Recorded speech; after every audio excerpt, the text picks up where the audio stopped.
Did I finish Magnolia Parks or did Magnolia Parks finish me?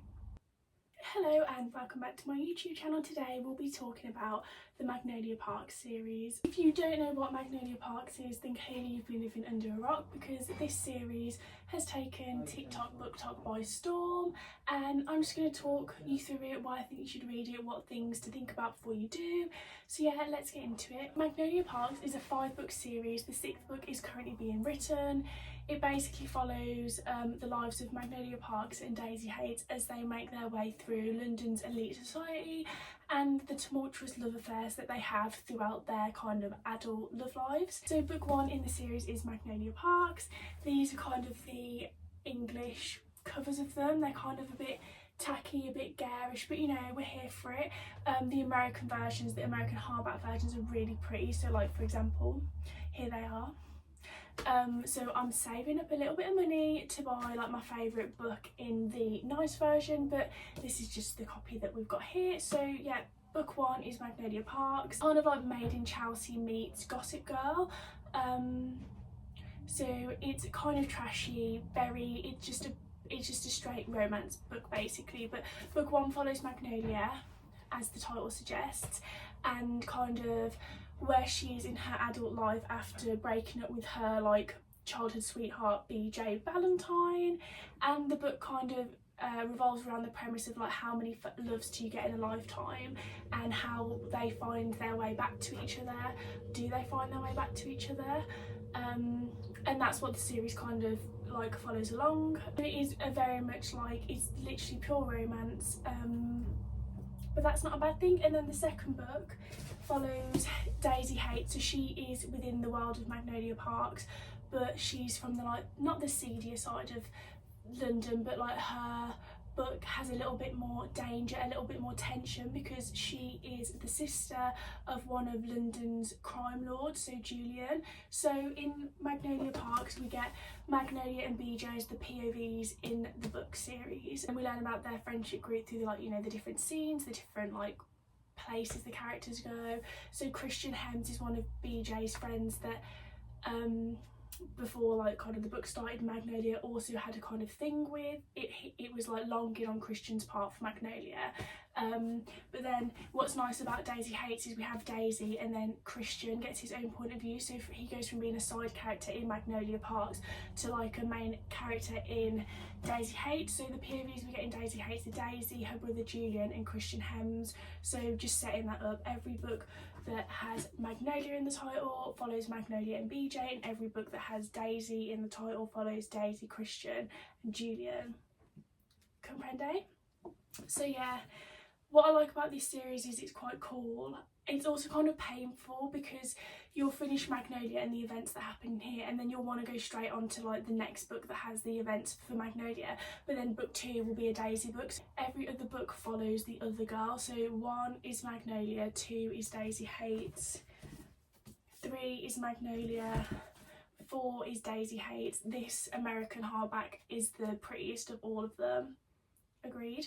And then 5 Magnolia, and then we're waiting on the last Daisy Haight's book. So Magnolia's story is complete, her story's complete, and then we're just waiting for Daisy's to be complete as well. Now I thought that was kind of a different read, like you almost really want to skip the other girl's perspective so you can just get like all of Magnolia's point of view, but the story, whilst it may not relate 100% like events that happen in Daisy Haight's, the first Daisy Haight, you kind of need to have read that book to follow it on. So it's a really cool interweaving of different characters within the same kind of like social circle, or like extended social circle, but they feel like completely different books. So I would say Magnolia is a little bit unrelatable into the book, just as a caveat. The writing style is almost just like a stream of consciousness, so it did take me a while when I first started reading Magnolia Parks to really like get my teeth into it, because I found the writing style quite hard, and Magnolia is quite obsessive about fashion. So when she sees someone, she would be like Urban Outfitters hoodie, Alpha Elite flares, Owner Active vest top. Every time she sees someone, she describes the outfits they're wearing, what year they came out, and that kind of like, it limits how well the book flows. Whereas Daisy Hates doesn't have that, but a caveat for Daisy Hates is that she puts footnotes at the end. There's footnotes throughout her like speaking. So the Daisy Hates book, like if Daisy refers to something that's happened, it will then, if there's extra context, it's at the end in a footnote of each page. And that did trip me up as well the first time I started reading it, because it felt like I was back at uni reading an essay. But both have kind of unique writing styles, but it's nice because you can tell that Jessa Hastings has actually taken the time to give people, like to give Daisy and Magnolia their own kind of like personality and like tone of voice, because when you have books with multiple perspectives, sometimes it's easy to say like, oh, this chapter's Magnolia, this chapter's BJ, this chapter's Daisy, but not give them like a clear personality, like they read the same, but each chapter for each different character reads completely differently. So she did a really good job of that. You get to learn more from the characters. I love a male point of view, so it's really nice to get like the events that happen in the male points of views, but also in the females as well, but in a way that's just not a repetition of the same event. Yeah, that's just kind of like an intro into how the series is set up. Did I finish Magnolia Parks, or did Magnolia Parks finish me? Reading it felt like an absolutely emotional roller coaster. So there's no spoilers, I'm just kind of giving you reasons to read it or reasons not to read it, why people are so obsessed with it, myself included. If you like a book that will emotionally traumatise you, then this series is for you. As I've said, it's a pure romance series, so like it touches on a lot of things that we all might go through in relationships, quite painful things that happen in the characters' past, but then also things they have to work through as the book progresses with different situations that come up. Magnolia and BJ, for example, their love is written in the stars, it says that on the blurb, but then you have to go through the motions of them trying to find their way back to each other, if they make it there, how they, you know, date other people while still being within like the same social circle. It's like those kind of like very mundane, very ordinary things that like happens to all of us in everyday life, and then that's what makes this book so painful. It can be quite triggering to your own like past experiences, or maybe things that you've got going on in your present tense. I'll say it's not a trigger warning, but just something to be mindful of, that like if you're going through a bit of a painful time at the moment, or fresh out of a breakup, or yearning for someone that doesn't quite want you back yet, they haven't realised your potential, these books can kind of maybe put you in a little bit of a funk, in a good way or a bad way, it depends how you want to see it. But yeah, I will say when I was reading Magnolia book 3, I think I woke up one Sunday morning and started reading it, and I felt so emotionally drained. I had to stop reading it and go for a shower. So if you don't get affected emotionally by books, then read this without, you know, any triggers, but this book can be quite emotionally traumatising. Similarly, if you've read any of the Boys of Tommen, the kind of emotional involvement you have with those characters, it's on the same level with Magnolia Parks. So if you want someone to punch you in the chest after you finish reading a book series, then this series is for you.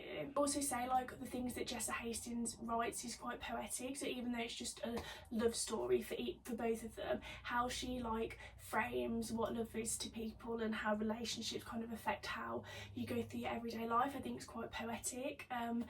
All the words that Jessa has ever written has like hit me straight in the heart. So I love a book that I can get so into that you feel like you're part of the series. And I think I finished the series, I want to say in February, and we're in June now, and I still think about them. I was doing something at work the other day, I was writing a blog about Magnolia Parks, and now I fear I am gonna have to go back and read them, even though I know what happens because it's still really fresh. I just want a book that is gonna like literally kick me in the chest and rip my heart out, because I'm a bit of a masochist in that way. So yeah, they're just so good. Like, it's reading these books is like a feeling, like you're not reading them, you're like feeling them, if that makes sense. They are top tier.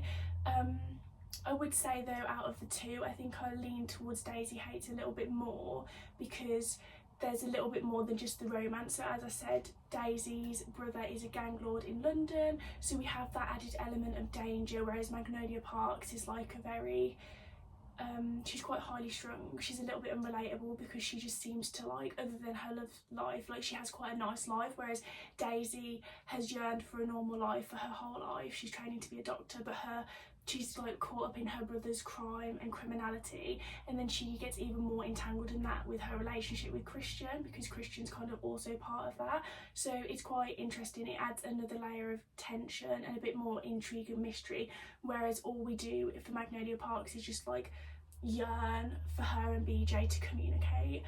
So I would say Daisy Hates just has that added element of a story rather than just being pure romance, which is nice for me. I like to have, there has to be a little something extra than just a romance for me to kind of get my teeth into. What did I actually rate each individual book? So I originally gave Magnolia Parks 4.5 stars, and then I read the first Daisy Hates book and realised that this one was slightly better. So I rated Daisy Hates book 1 4.5 and went back and gave Magnolia 4 stars, not because I didn't like it, I do just think this pipped it a little bit. And then the second Magnolia Park book, the third in the series, I gave another 4, top tier. This was emotionally destructive for me. And then Daisy Hates the Great Undoing, I also gave a 4. So like this series is a solid 4 series. But then for the last book, Magnolia Parks Into the Dark, I did just give this a 3. It just felt a little bit long at the end. So the way the second Magnolia book ends is like on a cliffhanger, and it's quite a plot twist, I will say. I didn't see that coming. But then this one is quite big, and it just kind of felt quite repetitive of like what had kind of some of the issues and things that have been discussed in the first 2 books. But you know, it's a romance series, so like how much can you like milk a relationship? But really enjoyed it still, but it did just feel a little bit long. It could have been a lot shorter. So yeah, solid 4-book series. I'm quite interested to see what happens in the last Daisy Hates book. Jessa Hastings, this is my plea to please write a whole book on Julian. Just a few chapters in his POV are not enough. I need a whole book, please. So the kind of main men that we all like to fight over is BJ, Valentine, Christian, Hems and Julian. Have you read this series? Let me know in the comments who you would choose, BJ, Christian or Julian.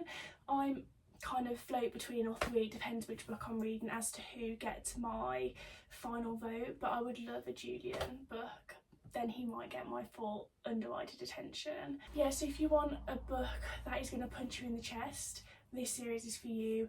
If you want kind of like complex characters with their own eccentricities, like Magnolia's fashion, a book that you can relate to, then this series is for you. If you want a book that has lots of different characters, get to know them all on like varying intimacy levels, this book's for you. If you want a book series that follows different characters in a way that's written like they are different characters with their own unique tone of voice, then this series is for you. I think, to be honest, my main reason to recommend this book is because it's a feeling. Like, you can read Magnolia Parks and you might not like it, but you can say that it changed you. So there was a me before Magnolia Parks and now there's a me afterwards. I can't go back to who I was before I read Magnolia Parks. There's no rewinding time. I will live my life now changed by Magnolia Parks. And I think when a book has made you feel that way, you know it's done its job. Even if you didn't enjoy the whole series in its entirety, if it has impacted you that much that there's a before and after, then you know the book has done its job.